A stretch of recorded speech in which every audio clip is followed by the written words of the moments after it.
Este podcast es presentado por Holistiker, fortaleciendo tu vida.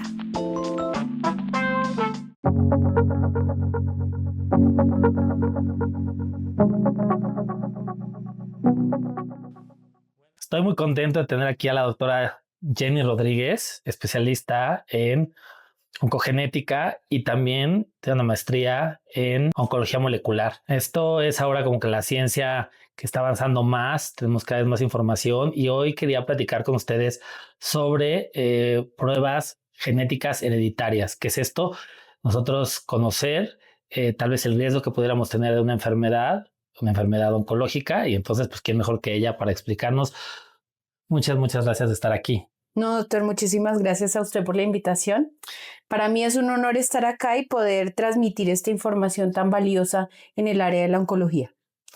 Oye, primero quiero que me expliques así como brevemente cómo lograron, identificar dentro del genoma esto de los aminoácidos y todo. ¿Cómo sabemos que nos podemos enfermar a través de eso? Desde el área de la oncología, esto nace mucho de la historia familiar. Entonces, son investigadores que empiezan a evaluar historias familiares muy importantes de cáncer y les llama la atención que un mismo tipo de cáncer esté prevalente en varios miembros de la familia y que adicional a esto fueran muy jóvenes. Un ejemplo clásico es la familia X de la investigación del doctor Henry Lynch. Es un oncólogo americano. Y básicamente él se preocupa por esa historia familiar y empieza a aislar el ADN de estas familias para identificar un gen causal. Y es ahí cuando identifica una serie de genes, a la fecha son 4 o 5 genes relacionados con este síndrome de Lynch, específicamente que aumentan el riesgo a cáncer de colon y endometrio dentro de los más fuertes, además de otros tipos de cáncer. ¿Cómo se ve así algo que está cambiado? O sea, un gen mutado hace que se desarrollen proteínas diferentes. ¿Cómo es este proceso? La realidad es que el genoma tiene muchas variaciones genéticas y estas variaciones genéticas no siempre son generadoras de enfermedad. Y evidentemente para poder decir que es generadora de enfermedad, el efecto real en la proteína, que es el efecto de la unión de estos aminoácidos, da lugar a una proteína y esa proteína puede estar funcionando adecuadamente a pesar de que haya una variación en estos aminoácidos, por ende no va a dar lugar a una enfermedad. Lo que sabemos a la fecha es que cuando hay variaciones que modifican o bloquean completamente la proteína, sí pueden ser generadoras de enfermedad. Y esto es lo que se denomina una mutación genética. Y una mutación genética, básicamente lo que nos está diciendo desde el área oncológica es que hay un gen alterado que supone un riesgo mayor a desarrollar algunos tipos de cáncer. O sea, no es una sentencia. No es una sentencia y esta pregunta es muy importante porque cuando uno escucha en el diario a los pacientes piensan que hacer estudio genético es que te digan ¿te va a dar cáncer 100% o ya tienes esa célula cancerígena circulando y se va a activar en cualquier momento? Es un error pensarlo de esa manera porque la realidad es que es una condición de riesgo. Y evidentemente todos los seres humanos tenemos riesgo a cáncer porque vivimos y tenemos órganos. Pero evidentemente el nivel de riesgo es completamente diferente a ser población general, tener una historia familiar o tener una condición hereditaria que supone un riesgo mayor a desarrollar cáncer.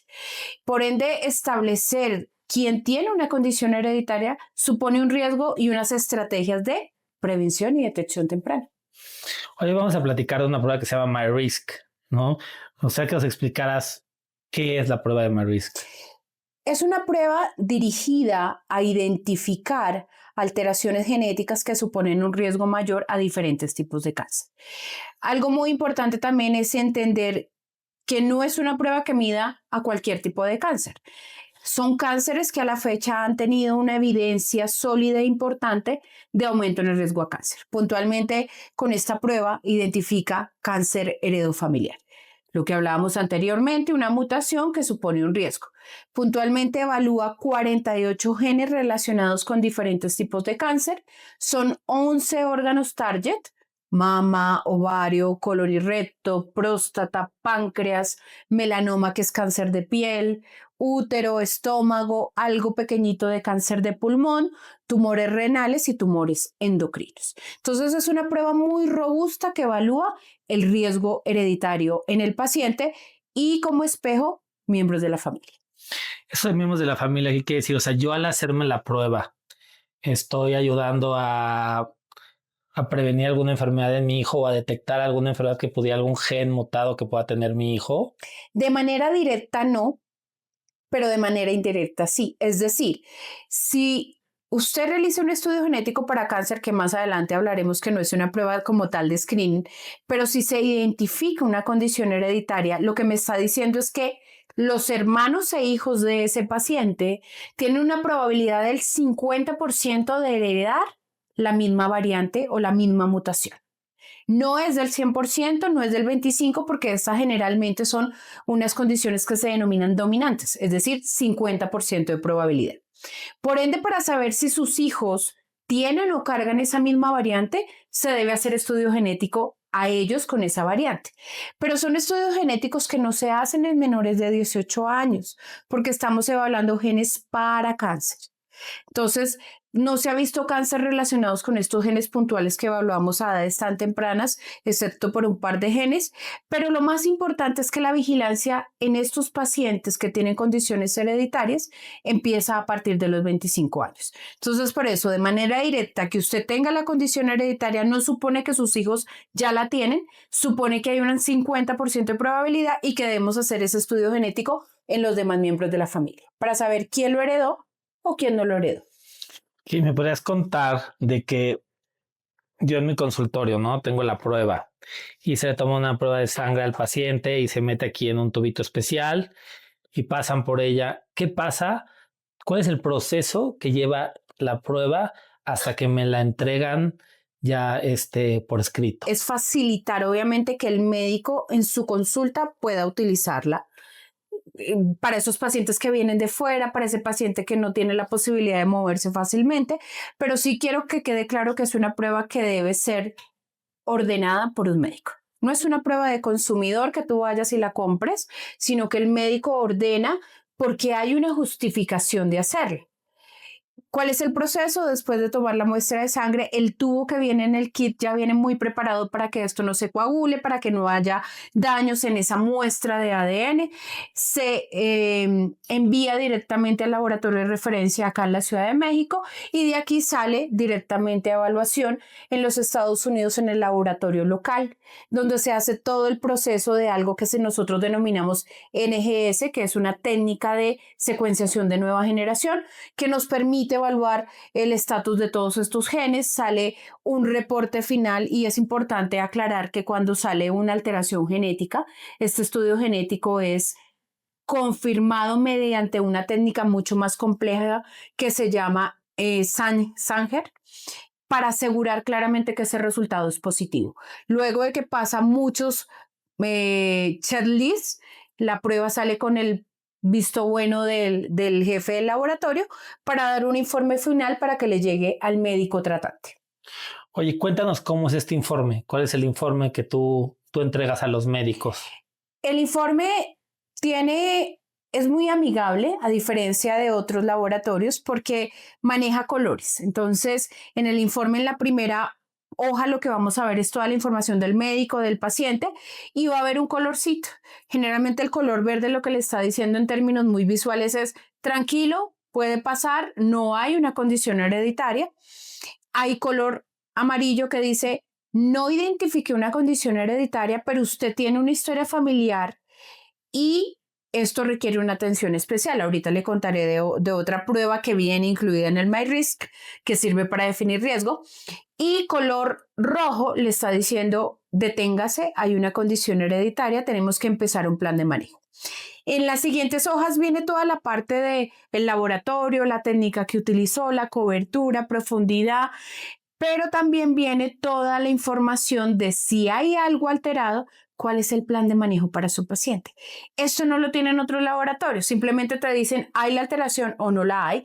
Y aquí viene un soporte basado en sociedades médicas, niveles de riesgo y te va a decir, por favor, remite al paciente a tal especialidad, hagamos esta serie de exámenes porque este paciente supone un riesgo mayor a esto y debemos empezar a hacer detección temprana y prevención. En cáncer de mama podemos hablar de, o sea, de esta recomendación que se puede hacer. O sea, ¿qué pasa en cáncer de mama cuando sí detectan que hay algo raro? No voy a hablar de una mutación, o sea, desde que empezamos con alguna alteración, ¿qué pasa? El estudio genético tiene 2 pasos. Esto es nuevo. Evalúa los 48 genes para cáncer hereditario, que vuelvo y repito, es la población de mayor riesgo a cáncer. Y tiene una parte adicional que es el risk score. Básicamente esto es la evaluación de algo que nosotros en genética denominamos SNPs o polimorfismos de un solo nucleótido. Estas variaciones genéticas por sí solas muchas veces no dicen nada, pero la investigación clínica nos ha mostrado que cuando yo tengo una combinación de SNPs pueden suponer un riesgo mayor a desarrollar algún tipo de cáncer. La investigación inició en cáncer de mama, pero ya hemos visto muchos artículos de revisión para otros órganos. El risk score es evaluar SNPs en una paciente para ser mucho más objetivos a la hora de definir el riesgo. ¿Esto por qué es importante? Porque una cosa es que yo evalúe el riesgo de mi paciente a desarrollar cáncer de mama basado en su historia personal, su historia familiar, a tener una variación genética. Es mucho más robusto ese nivel de riesgo y va a ayudar al clínico a poder tomar decisiones mucho más personalizadas de manejo en este tipo de pacientes. Entonces, si usted hace un estudio genético de este tipo en una paciente sana, si el estudio sale negativo, el laboratorio va a correr el risk score y le va a decir cuál es el nivel de riesgo de su paciente a desarrollar cáncer de mama.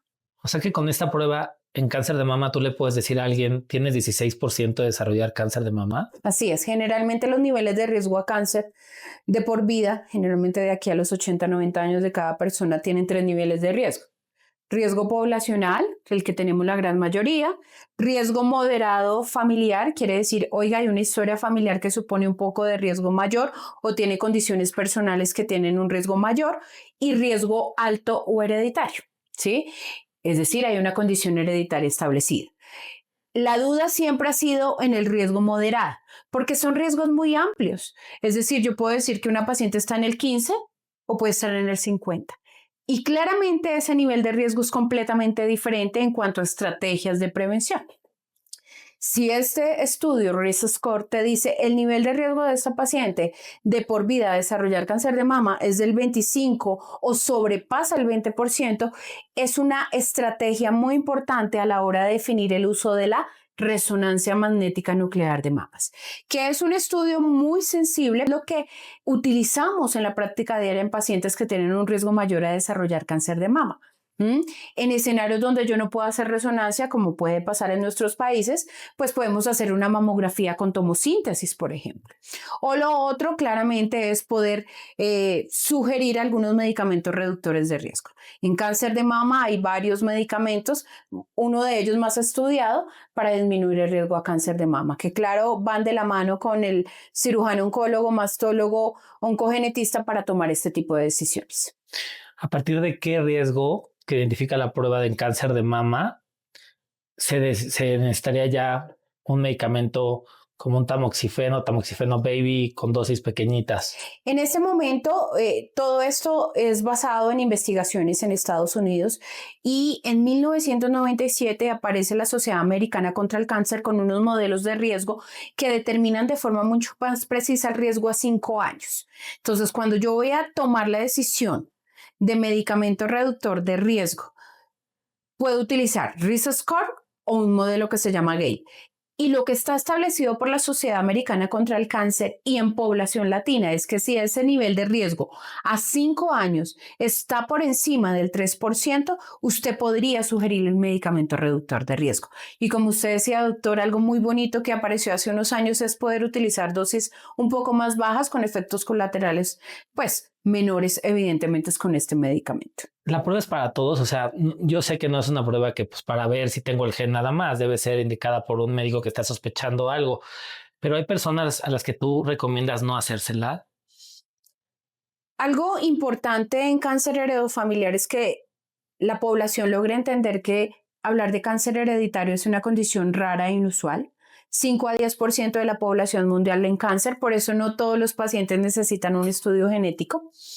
Solamente en los que en el escenario familiar y el escenario personal de ese paciente se ven características para pensarlo. Como decía el doctor, pues el doctor sospecha este síndrome heredofamiliar y básicamente ¿en qué escenarios yo no lo sugeriría? En la consulta médica uno ve pacientes muy ansiosos, con miedos extremos, y en ese escenario, antes de sugerir la prueba genética, sí me gusta que pasen por el servicio de psicología.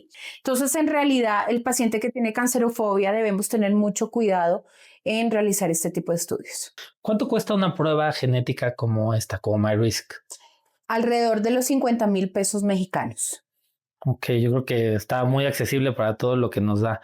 ¿Hay genes que solo se heredan por hombres o mujeres? O sea, ¿podrías decidir un MyRisk exclusivo para alguna de los dos géneros? No, en este tipo de pruebas de cáncer heredofamiliar, el género no importa. Puede ser solicitada a hombres o a mujeres y claramente el resultado pues, nos va a dar información de riesgo a cáncer en general. ¿Tú crees que esta prueba te puede salvar la vida? Sí, yo creería que, y lo he visto en la consulta, y es que he logrado identificar cánceres en estadios muy tempranos. Y cuando hablamos de cáncer, claramente identificar estadios tempranos marca la diferencia en sobrevida. ¿Por qué? Porque se está diciendo que hay un riesgo mayor y que tenemos que actuar. Y el actuar implica muchas veces cirugías reductoras de riesgo. Claramente dependemos de la edad del paciente, la historia familiar, la paridad, diferentes estrategias que evaluamos los clínicos para determinar en qué momento debe ir a cirugía. Y un ejemplo clásico es, por ejemplo, en mutaciones BRCA1 o BRCA2 que aumentan el riesgo a cáncer de ovario. Estas pacientes se les sugiere la salpingoforectomía o retirar obviamente trompas y ovarios para disminuir el riesgo a cáncer. Es una cirugía que claramente no contemplamos en menores de 35 años y que lo ideal es hacerla por encima de los 45 años, claramente entendiendo y evaluando esa historia familiar. Y en estos pacientes, en algunas pacientes que se han llevado a ese tipo de cirugías, se han encontrado tumores ocultos. Mi paciente entró sana y salió con un resultado de un cáncer de ovario en estadio 1, un estadio muy temprano, que obviamente el doctor sabe, tiene una sobrevida completamente diferente a un estadio 3 o 4, que son la gran mayoría de nuestras pacientes con cáncer de ovario. Sí, lo que nos está explicando es que con la prueba detectamos que tiene mucho riesgo de tener cáncer de ovario. Entonces se hace una cirugía reductora de riesgo, no quiere decir que en todas las pacientes hay que valorarlo, pero ya con esta cirugía pues queda de reductora de riesgo, solo quitando el órgano que se podía enfermar, encontramos que ya había un cáncer pequeñito, ¿no? Entonces aquí sí esto cambia muchísimo las cosas, el tratamiento y el enfoque que se le puede dar a una prueba de esto.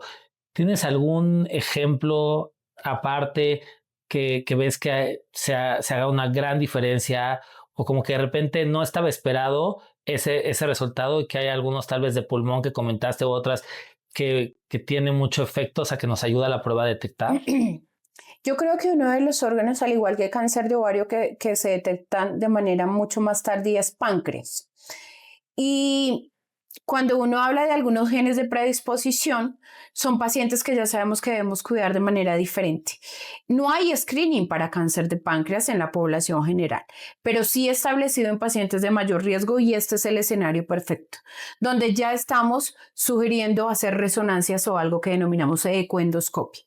Y un ejemplo clásico es una familia donde yo logré identificar un riesgo mayor a cáncer de páncreas y esto conllevó a una vigilancia con resonancia donde se identificó inicialmente una lesión quística que tenía un mayor riesgo a este tipo de lesiones y con lo cual uno dice a largo plazo lo más probable es que iba a ser un cáncer de páncreas. Estos escenarios son los que uno dice, bueno, es una prueba que claramente está modificando el riesgo porque estamos actuando evidentemente en ese nivel. ¿A qué edad ya recomiendas que se pueda hacer una prueba de este tipo? Yo recomiendo la prueba genética a partir de los 25 años.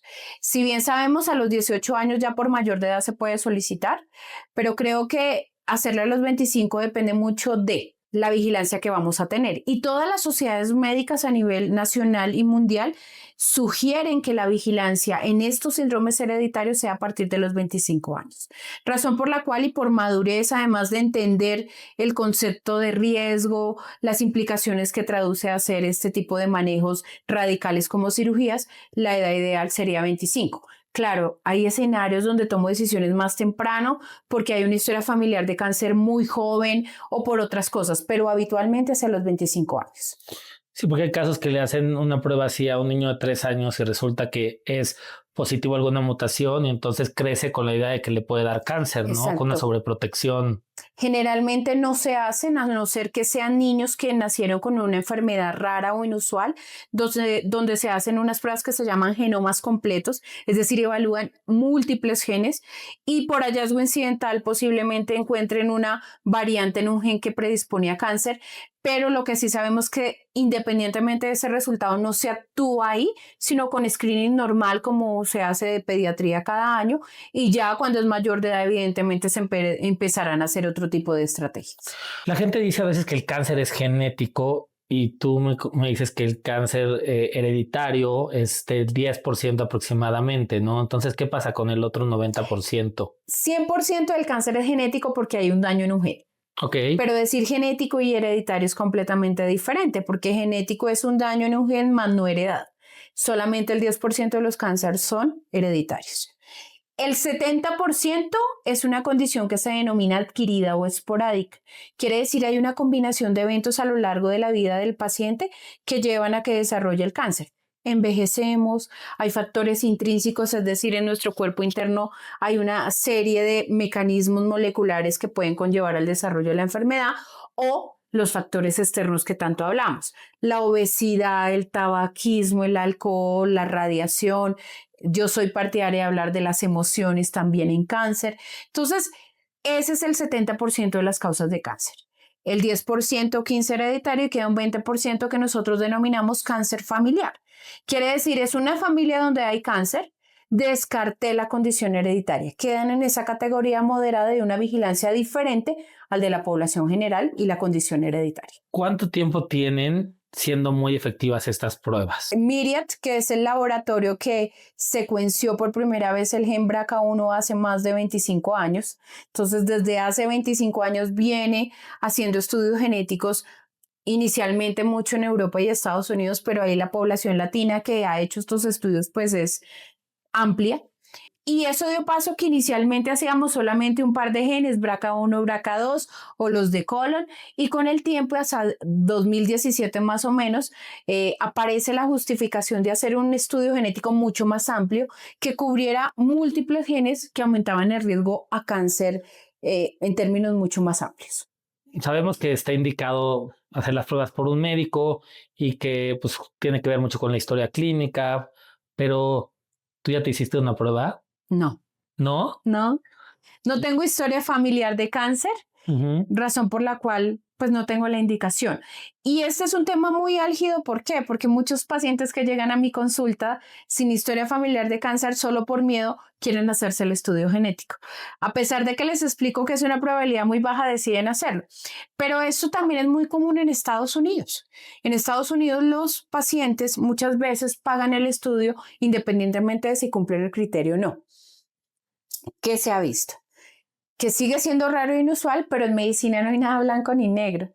Y hay pacientes que a pesar de no tener la indicación tienen una condición hereditaria. Pero no me la he hecho. Y a mí sí me gustaría hacerla, pero solo cuando me lo indique un experto, ¿no? Porque si no es gastar dinero y también te puedes desgastar por la preocupación que te puede dar sin que realmente, o sea, tener una mutación no quiere decir que tienes cáncer, ¿no? A veces también sabemos que las mutaciones tienen que ver mucho con el ambiente. O sea, yo tengo una mutación en el pulmón, pero pues si yo estoy expuesto a humo, si fumo, entonces la posibilidad de que me dé es mucho mayor. O sea, no hay totales en eso. Ahora, en la historia sabemos que Angelina Jolie hizo viral el hecho de quitarse las mamas y los ovarios, porque hay gente que no ubica que también se quitó los ovarios. ¿Me puedes explicar cuál es la lógica atrás de esto? Yo creo que el efecto Angelina Jolie, a mi modo de ver, sensibilizó a muchas pacientes. Sé que fue muy mediático, pero sensibilizó ¿en qué sentido? Pacientes que tenían una historia familiar importante de cáncer, pero no veían la importancia de esa historia familiar en consultarla al médico. Muchas veces en la consulta a los médicos por tiempo cometemos error de no investigar la historia familiar. Y a veces omitimos una historia familiar que puede ser relevante para el actuar médico y para la decisión de manejo en mi paciente. Entonces, el hecho de que ella haya mostrado esa historia familiar tan fuerte de cáncer que tenía, que se había hecho este tipo de pruebas para objetivizar ese riesgo, hizo que la consulta creciera de manera exponencial. Pero asimismo creció en pacientes que no tenían ninguna indicación y que vieron en la prueba una salvación de que me dijeran, ¿me va a dar o no me va a dar? Que es algo muy importante también. El hecho de que la prueba genética salga negativa no te está diciendo que no te pueda dar cáncer, porque ya hablábamos que el 70% de las causas de cáncer no tienen nada que ver con la herencia, tienen que ver la gran mayoría con lo que yo hago, dejo de hacer o cosas que no dependen de mí.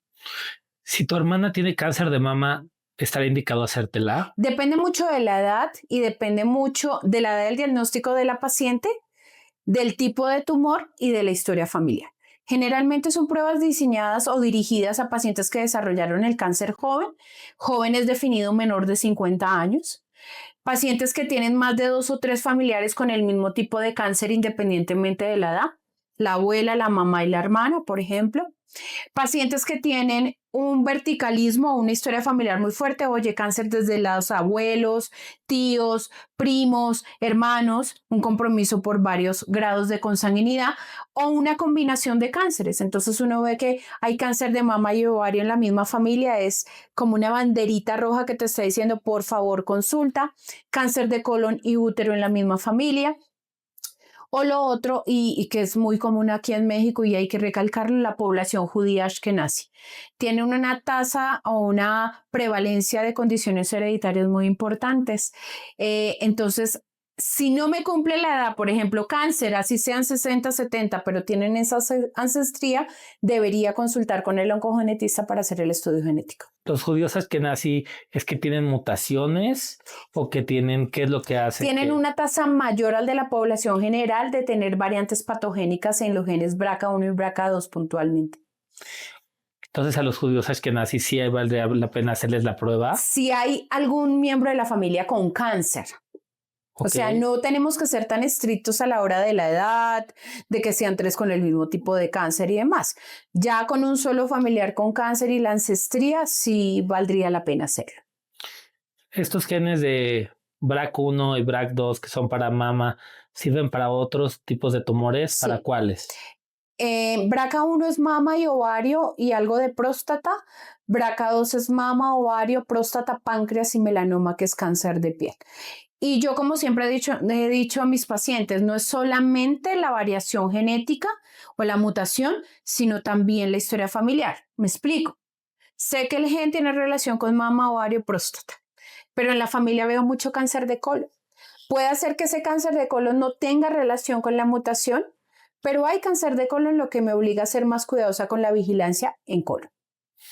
O sea, en este caso, empezar colonoscopías más temprano, un poco más frecuentes, estilos de vida, este tipo de cosas. Oye, algo que está súper de moda es las biopsias líquidas. ¿Nos explicas cómo funcionan?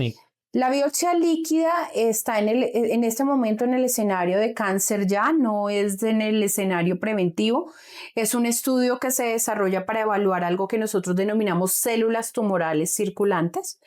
Entonces, muchas veces en el paciente oncológico no sabemos en qué momento pueda dar lugar a una enfermedad metastásica. Esto en pulmón se estudia mucho. La biopsia líquida lo que ha permitido al oncólogo clínico es que lo siga de forma mucho más regular con unos exámenes de sangre para determinar en qué momento aparece una célula tumoral circulante que le está diciendo al oncólogo, pilas porque este paciente puede ser que vaya a recaer y ahí o que no esté respondiendo a ciertos tratamientos. Entonces la biopsia líquida está tomando mucho valor o fuerza para evaluar estos escenarios oncológicos metastásicos, pero no en el escenario preventivo todavía. Paciente que no tiene metástasis, pero que sospechas que podría tener, habría que tal vez seguirlo con biopsia líquida. Depende del tipo de tumor, porque los estudios están fuertes para colon para pulmón, pero en mama apenas también sí se está hablando, es decir, depende mucho obviamente de los estudios clínicos en P que haya. ¿Tú crees que en unos años, cuando nacemos, nos van a hacer una prueba genética y van a tener ya nuestro código? Ya se hacen muchas pruebas genéticas en el nacimiento para ciertas enfermedades. Yo creo que sí podríamos estar llegando allá, pero no creo que sea tan a plazo corto. Yo creo que todavía va a tomar tiempo porque desde el punto de vista ético sí tiene muchas implicaciones. Sí, saber todo tu genoma, qué tipo de enfermedades. Muchas de las enfermedades que identificamos genéticamente no tienen ningún manejo o tratamiento, lo que va a generar más estrés, preocupación, se va a alterar la calidad de vida emocional. Por eso creo que aunque la tecnología funciona muy bien, debemos tener cuidado en cómo la manejamos. Y un caso de una familia en la cual hay mucho cáncer de diferentes tipos, ¿no? Y que la mujer se va a embarazar y lo va a hacer a través de fertilización in vitro. ¿Se le puede hacer una prueba a los embriones para detectar si tienen las mutaciones genéticas? Lo primero es, si esa paciente se va a embarazar, es hacer la prueba genética en ella antes de que se embarace, para saber su estatus, es decir, para saber si hay una condición hereditaria o no.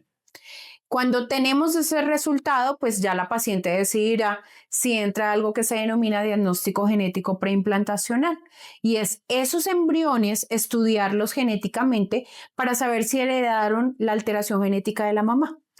Y obviamente la lógica es implantar en el útero el embrión que no tiene la mutación.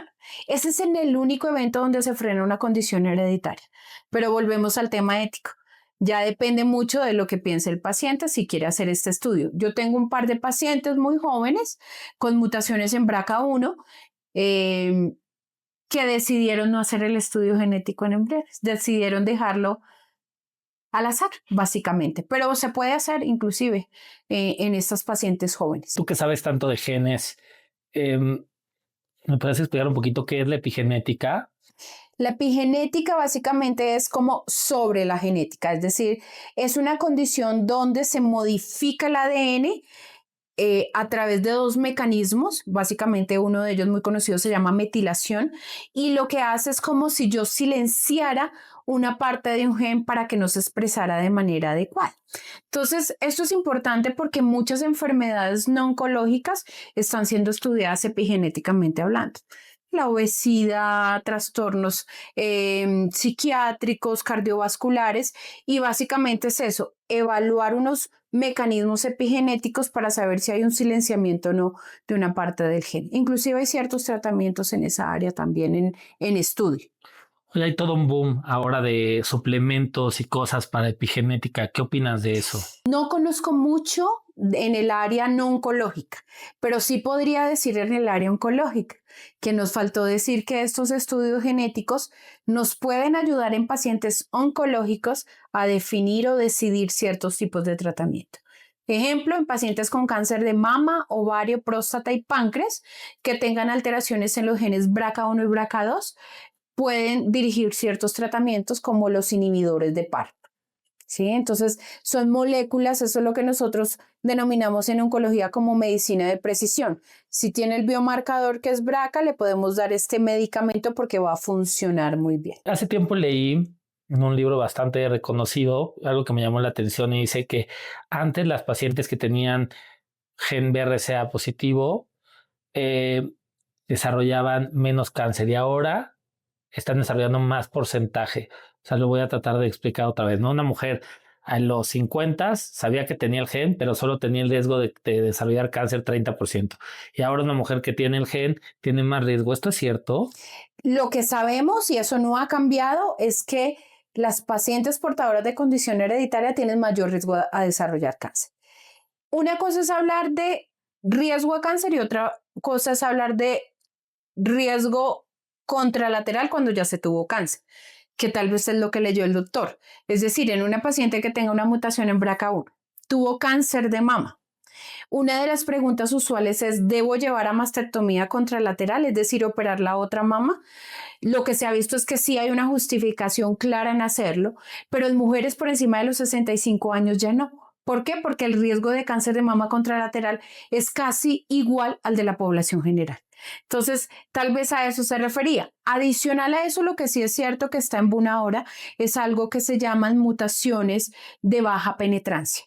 Traduce que a pesar de que es un gen de alto riesgo, se comporta con riesgos mucho más bajos o modestos, donde la indicación de cirugía no entraría. Y eso cada vez está más en investigación y la idea es que a largo plazo en los informes que recibimos de genética nos digan eso. Es un gen de alto riesgo, pero se está comportando de bajo riesgo. Entonces ahí uno pueda determinar básicamente el manejo en los pacientes. ¿Cuál es la diferencia entre cáncer hereditario y cáncer familiar? Sé que ya platicamos de eso, pero me gustaría que nos lo explicaras otra vez. En términos numéricos, cáncer hereditario quiere decir que el nivel de riesgo a cáncer depende del órgano, pero digamos en mama sobrepasa el 50%. Cáncer familiar, el nivel de riesgo no llega sino al 40%. Entonces, esos niveles de riesgo van a llevar a, sí o sí en una paciente que tiene cáncer de mama hereditario por genes BRCA, ideal mastectomía. En una paciente con riesgo familiar, no mastectomía, sino resonancia o medicamento reductor de riesgo. Ojo, mi punto de vista es oncogenético. Cuando yo digo no mastectomía, yo baso mi concepto en la condición hereditaria. Pero bien sabemos que en la consulta, si el médico, por ejemplo, ve una densidad mamaria muy alta, ve una historia familiar muy fuerte, ve obesidad u otros factores de riesgo, puede decir, ¿sabes qué? Sé que salió el estudio negativo, pero mi punto de vista es que deberíamos hacer este tipo de cirugías. Es decir, la cirugía no debe estar solamente definida por una condición hereditaria desde mi punto de vista. Por eso muchas veces llevamos a los pacientes a juntas médicas también. ¿Tú consideras que hay que quitar la otra mama cuando hay un riesgo muy alto genético de desarrollar cáncer de mama en el otro lado? Sí. Es decir, sí, en BRCA1 y BRCA2 y ya hay muchos estudios en pie y de hecho hay un congreso muy famoso en Estados Unidos que se llama San Antonio. Pues, y salió una publicación muy interesante en pacientes con mutaciones BRCA y claramente hubo una justificación de llevar este tipo de pacientes a la cirugía porque también se vio una respuesta en sobrevida, ¿sí? Diferente si hablamos de otros genes, por eso no quiero generalizar la condición hereditaria. BRCA1 y BRCA2 sí, otros genes tal vez no.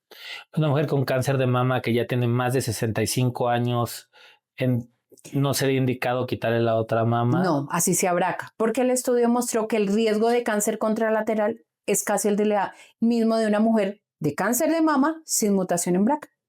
Sí, y luego las mujeres piensan, ¿no? Y se me hace muy lógico, pues que me quiten las dos, pues no se dan cuenta que es doble riesgo de cirugía, doble riesgo de complicaciones, o sea, pueden pasar muchas cosas, ¿no? Total. Entonces, un asesoramiento genético adecuado sería lo ideal para poder hacer eso, entonces no tomen esas decisiones solitas.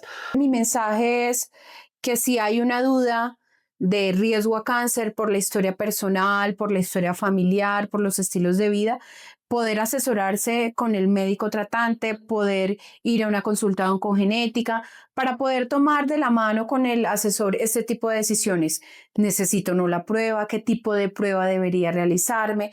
¿Cómo interpretar estos estudios genéticos que creo que es tan importante? Bueno, y les recuerdo, ¿no? La prueba de la que platicamos hoy se llama MyRisk. Es una prueba ya que lleva muchísimo tiempo, tiene mucha información, es muy segura, es amigable al poderla leer y explicársela al paciente y sobre todo te ayuda a tomar decisiones sobre qué hacer. No solo te dice, hoy tienes riesgo de cáncer de mama ya, sino que te dice, bueno, podrías tomar X acciones para prevenir que te dé la enfermedad o que no te dé tan rápido, etcétera. Y son pruebas que se pueden pedir, por ejemplo, con nosotros en el consultorio. Tenemos ahí el soporte de médicos especializados, de Jenny, que es una maga en esto, y que así podríamos llegar a buscar la prueba ideal para ti. Hay otras en el mercado que son como parecidas, pero nada más me explicas cuál es el fuerte de MyRisk contra las otras. Digamos que los fuertes claramente con MyRisk básicamente es los genes que incluye aumentan el riesgo a cáncer. Número 2 es una prueba que tiene una tasa muy baja de algo que nosotros denominamos incierto, que es como una zona gris, y eso pasa en todos los laboratorios, puede salir un resultado incierto o indeterminado. Myriad a la fecha tiene la tasa más baja de inciertos. Número 3, te da el riesgo a cáncer de mama. Ninguna prueba maneja esto de los SNPs en cáncer de mama. Entonces, si tú quieres saber el riesgo de tu paciente a desarrollar cáncer de mama, lo hace a través de esta nueva tecnología. Y obviamente, número 4 es que usted como médico puede quedar muy tranquilo de que hizo una prueba en un muy buen laboratorio y que el resultado es muy fehaciente y que puede estar seguro de lo que va a manejar. Pues muchas gracias que viniste desde Colombia aquí a platicar con nosotros y bueno, pues estaremos comentando casos interesantes como los que ya empezamos a comentar. Te agradezco mucho. A usted, doctor, muchísimas gracias. Bienvenida siempre. Gracias.